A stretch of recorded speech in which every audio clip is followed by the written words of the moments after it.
First, you have some time to look at questions 1 to 7.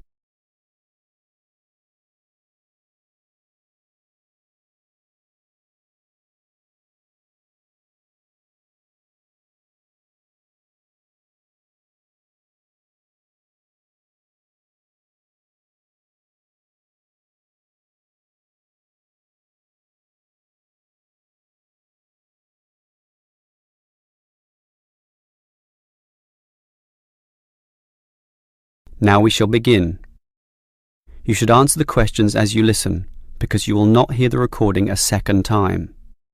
Listen carefully and answer questions 1 to 7. Hello, can I speak to... the advert doesn't give a name. Well, the name is Bob, and I guess this call is about the car I'm selling, right? Yes, my name's Francis, and I'm definitely interested. You'll like my car then. Clean, neat, nice. What sort is it? Oh, the original model was called an Echo. You know, like the echo a sound can make. But then they changed the name to Yaris just before I bought it. Yaris. I don't know why. I liked the old name, and it's the same car, but that's what it's called. So, what's the colour? The ad says it's cream-coloured. Like cream, then? Yeah, well, it's more of a yellow colour, actually. Not cream? No, I don't know why I said that. It's like a canary, and small like one, too. So, what about the power? How many cylinders does it have? 4 or 6? My brother has a 6-cylinder car and says it's very powerful. Well, this one's 4 only, but I find it fine for city driving. As long as you don't intend to drive this car interstate or across the country, it does the job fine. That's okay.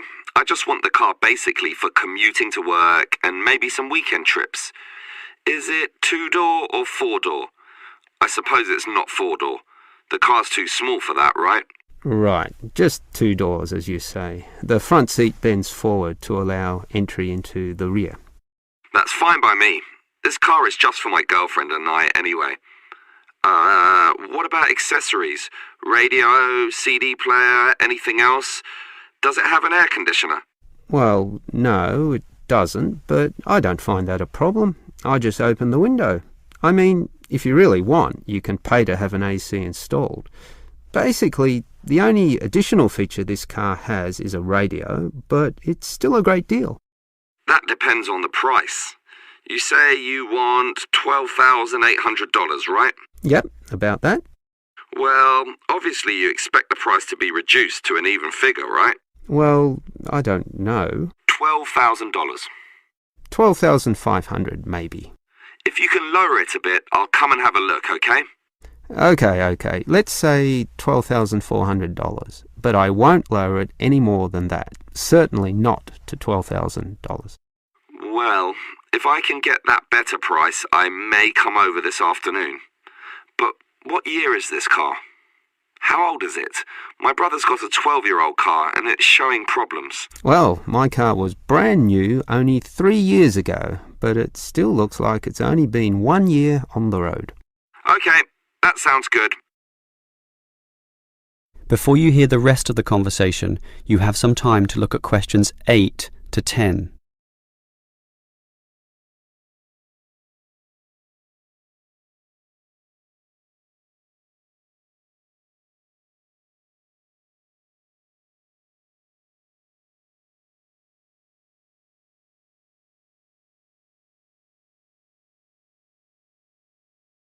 Now listen and answer questions 8 to 10. Can I just ask a few more general questions about this car you're selling? Sure. Can you just tell me why you think it's such a good deal? Of course, I won't necessarily believe you, but just tell me what you think. You can believe me. I honestly think this is a nice car, well worth buying at the price I'm asking. How much registration does it have left? To be honest, not so much, but I think having lots of registration is irrelevant. It's the car you're paying for, the quality and advantages of the engine itself. Well, what about that then? Okay, many people like to accelerate down the freeways, right? There are a lot of speed demons out there who think quickness is all that matters, but basically, people are mostly trapped in city traffic. So one of the things I like is that because this car is small, you can put it anywhere. Say you're in the city wanting to duck into a shop. Well, you can fit this car in any little space while you go shopping or do other things, and that saves you a lot of time. Yeah, but it's not that powerful, right? Oh, sure, the feel of a smoothly purring six-cylinder engine attracts many people, but I compare my car to those small football players with the tight turning circles, those who can run rings around the larger players. This car is like that. It can turn this way and that way, dodge here, duck in there, sneak around corners, squeeze ahead and grab a position. That's also very useful when travelling in city traffic. Okay, I'll think about it. Sure, think about it, but all these advantages are sound and appeal to other buyers as well. No one holds the same car forever, so you can say exactly the same things that I just said when you want to sell the car. That will make it very easy for you to pass this car on to the next buyer. Yeah, maybe you're right. That is the end of part 1. You now have half a minute to check your answers.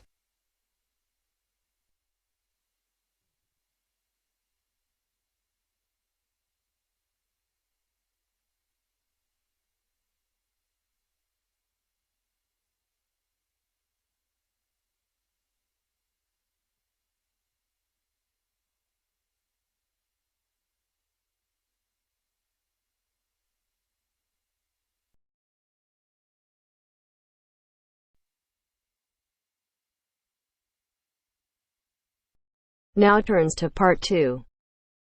Part 2. You will hear a speech given by the head of a company to some new employees. You have 30 seconds to look at questions 11 to 16.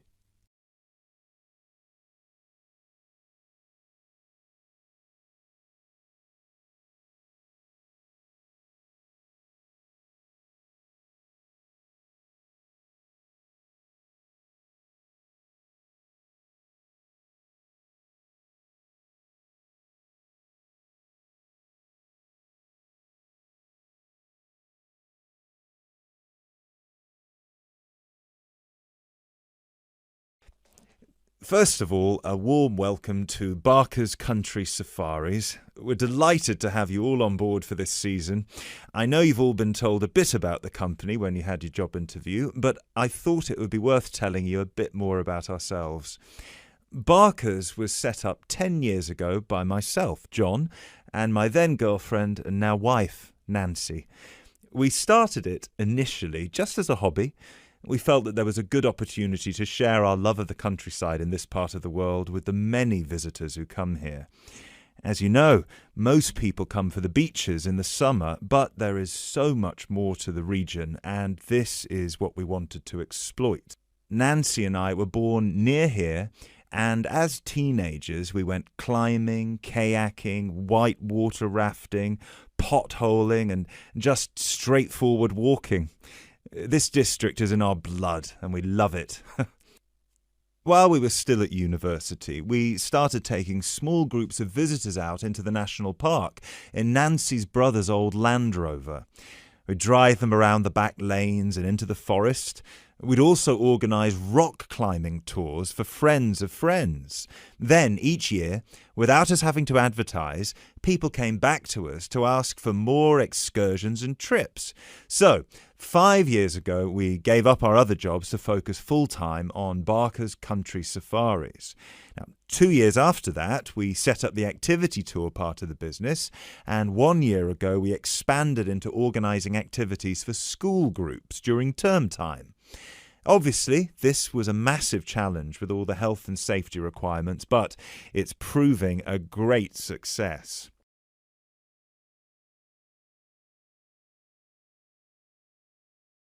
You now have 30 seconds to look at questions 17 to 20.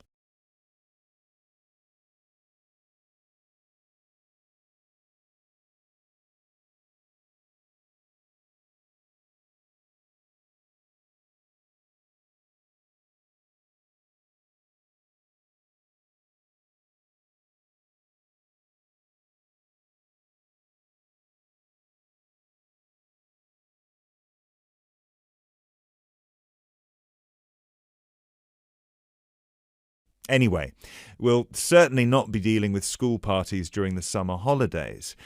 Our clients for the next 3 months are mostly family parties or groups of friends, and I'd like to talk a bit now about the tours we offer and what your responsibilities will be.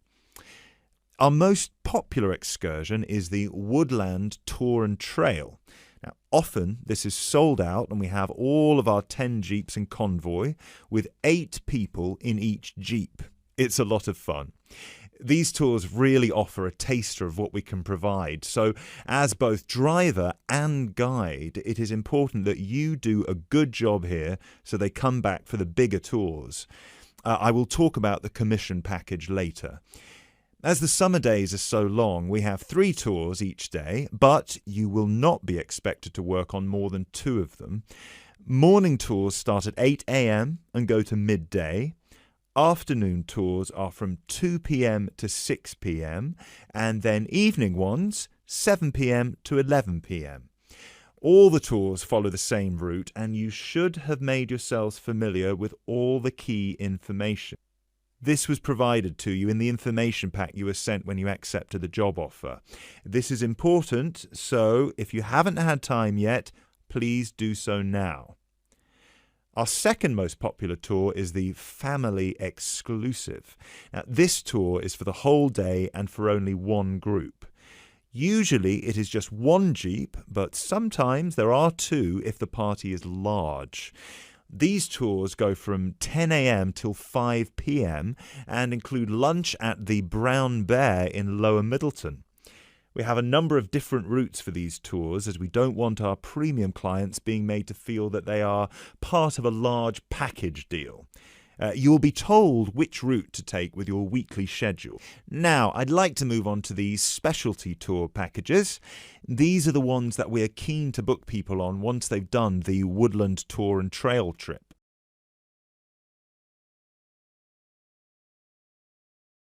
That is the end of part 2. You now have half a minute to check your answers.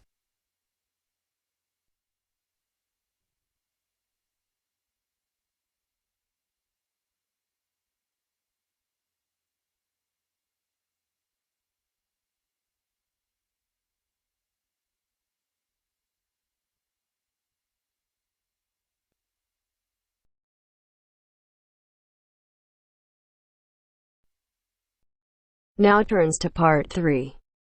Part 3.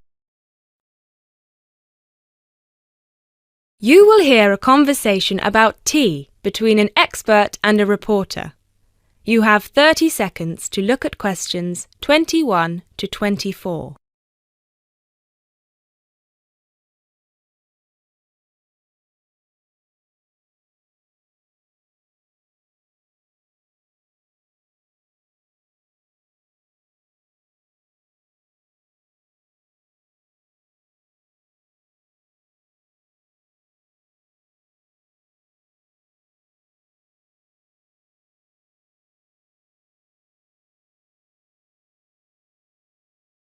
Hi, Jacob. Thank you so much for coming along today. It's my pleasure. I'm very intrigued about what a tea meditation entails exactly.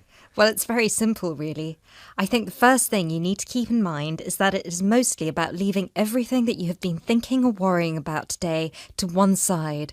Really focus on the present moment. Oh, it sounds great. I certainly don't know very much about tea and I'm keen to get started.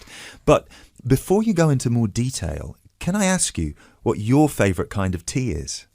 Well, I think the kind of tea we are going to have today is my favourite. It is pu'er tea from Yunnan province in southern China. What makes this tea special? Pu'er is a dark tea. The regions of Yunnan, the north of Vietnam and Laos, have one of the best climates for growing tea in the world.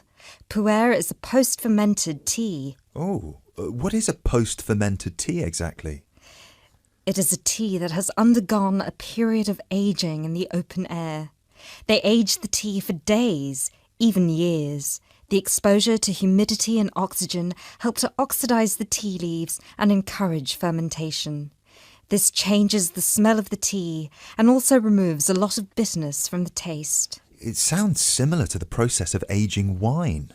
The process is different, but the effect of aging on the taste is certainly similar.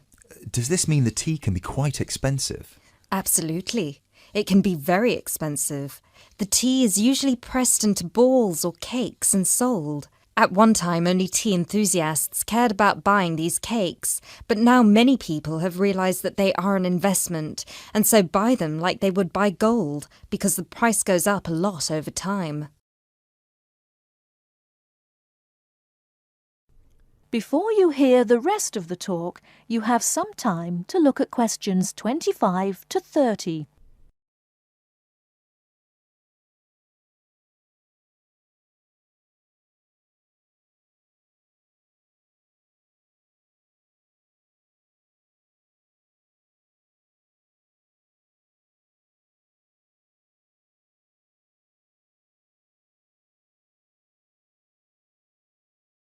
Now listen and answer questions 25 to 30. So now I want you to focus on clearing your mind of anything other than this present moment. Let go of any concerns. OK, one slight problem. I will need to record our conversation, and I will need to take notes for the article. I plan to write about this for my newspaper. Is that OK? Oh yes, of course. Whatever you need. Thank you. I'll try to keep my notes to a minimum. Good. So, where was I? Oh yes, I think very few people really appreciate the complexity and variety of tea that exists in the world. Right. Most people are maybe like me and just use tea bags. Exactly. And with a tea bag, the tea is trapped inside and cannot move around freely. You can really taste the difference drinking a brewed tea that was free to move around through all the water. So, do you ever use tea bags? Never. There are many different kinds of tea: white, yellow, black, green, oolong, matcha, herbal, and many others. Each one has its own unique properties. To fully experience what each tea has to offer, you must brew it in the correct way. I also believe in only drinking tea that is picked and sorted by hand, rather than using mechanical processes. Although it takes more time, the tea made by hand is so much better that it leads to an increase in the tea's sales. But in that case, surely if there is more interest in the tea, and with the time-intensive farming process, this means there could be shortages because the demand is higher than the ability to produce it. There were shortages for a while, but then an artificial fermentation process was developed in the 1970s, which helped to speed up the fermentation times. As I mentioned, this process has an aging effect on the taste of pu'er tea that is very similar to the effect on the taste of wine that you get from that fermentation process, though for pu'er tea today, we're talking about that artificial process. How can they do this artificially? The farmers gather the tea leaves into a big pile, then cover it with a large sheet or tarp. They spray water on the tea every now and then, and therefore fermentation happens faster. Usually, the tea is left for 30, 45, 60, or even 90 days still. The farmer will check the tea every few days, and just by the feel of the tea, he knows whether it is ready or if it needs more time. Wow, that sounds like a fascinating process. I never realised that there was such a science behind producing tea. Well, now you are ready for the best part, the tasting of it. That sounds like a very good idea to me. So what I will do now is boil the water, and we can begin our meditation. What does that entail? We need to focus on only two things. The first is your mind and body. Forget everything that you have been worrying about today. Forget about what you have to do later on, or what somebody said to you earlier. Focus on your breathing and on how your body feels. If you have aches and pains, acknowledge them.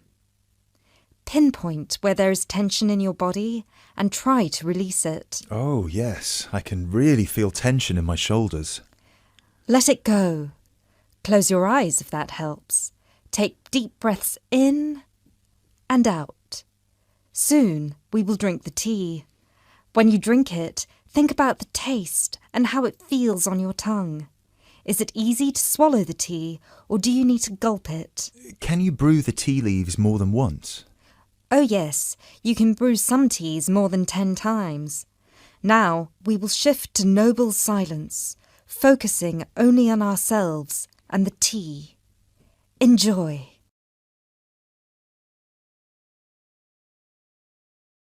That is the end of part 3. You now have half a minute to check your answers.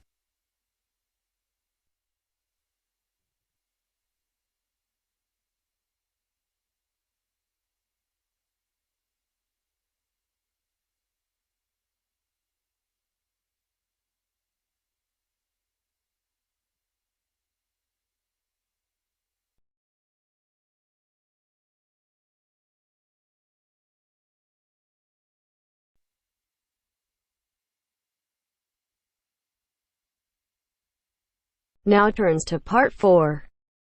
Part 4. You will hear a biology lecture about tuberlaria. First, you have some time to look at questions 31 to 40.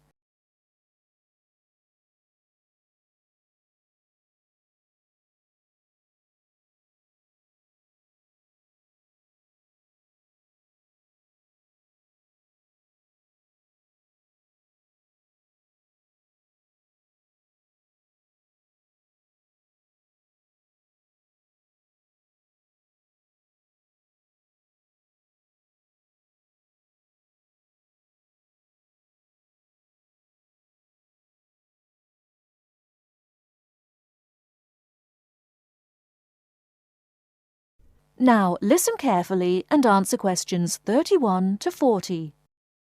Hello, everyone.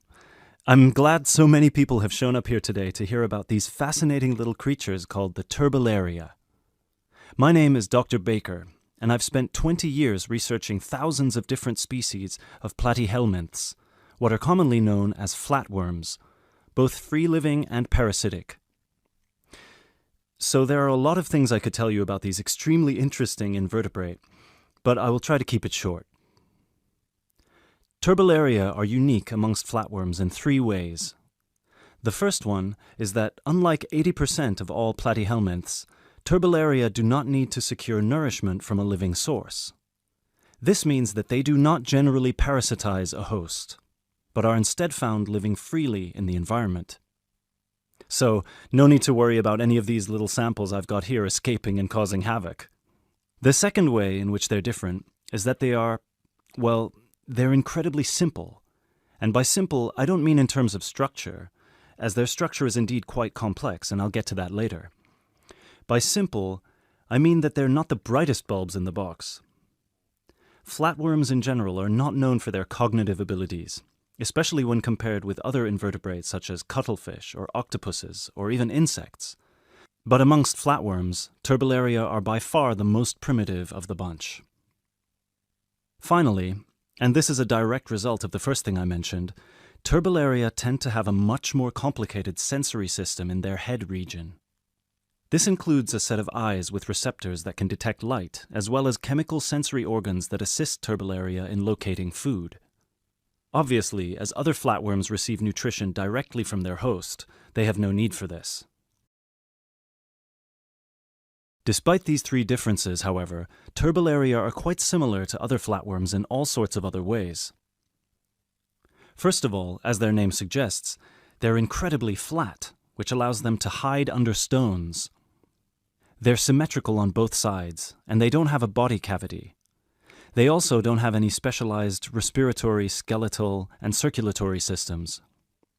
What they do have, however, and this is what I meant when I referenced their structure before, is 3 layers known as the endoderm, the mesoderm, and the ectoderm, as well as a head region where their brain and sense organs are located, and a spongy connective tissue that fills all the space between their organs. Finally, like most species of flatworms, they're hermaphrodites. This means that a single flatworm has a set of each gender. But don't take this to mean they reproduce alone. Their preferred method of reproduction is called cross-fertilization, which means that each flatworm fertilizes the other. I mentioned before that most flatworms need a host, but Turbellaria feed from the environment. So what do they feed on?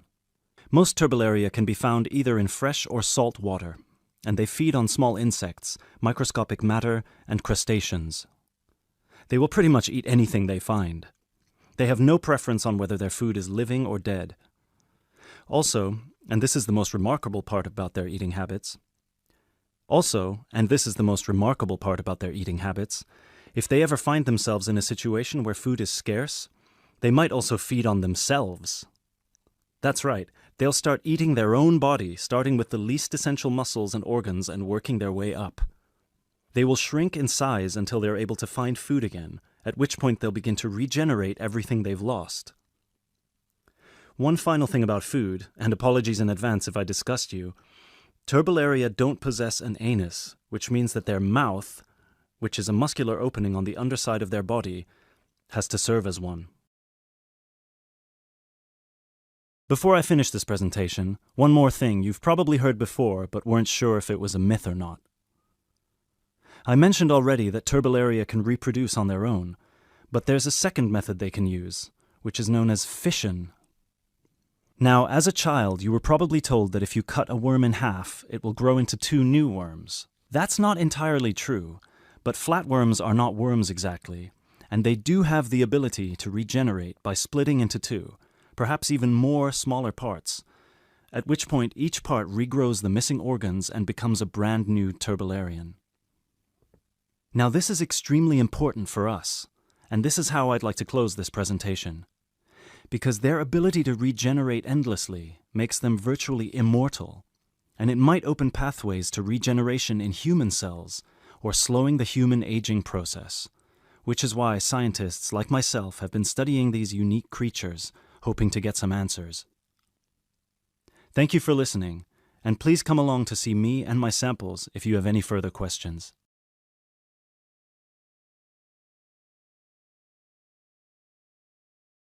That is the end of part 4. You now have half a minute to check your answers.